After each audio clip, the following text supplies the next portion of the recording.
যে মানুষটাকে আমি ভালোবাসি সে অন্য একজনকে ভালোবাসে। তুমি যদি সত্যি সত্যি আমার জন্য এসে থাকো তাহলে কাল আমাদের কলেজের পাশে একটা রেস্টুরেন্ট আছে, আমি সেখানে থাকবো। চলে এসো, এবার তোমার হাত জড়িয়ে ধরে রিক্সায় করবো। তোমার প্রতি কোনো রাগও দেখাবো না, শুধু তোমার হাত ধরে বসে থাকবো আর তোমাকে দেখবো, মন ভরে দেখবো।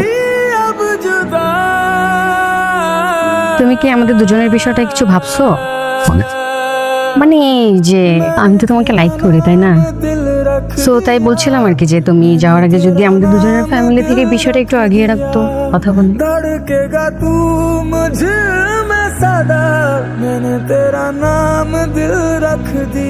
এখানে কি করিস?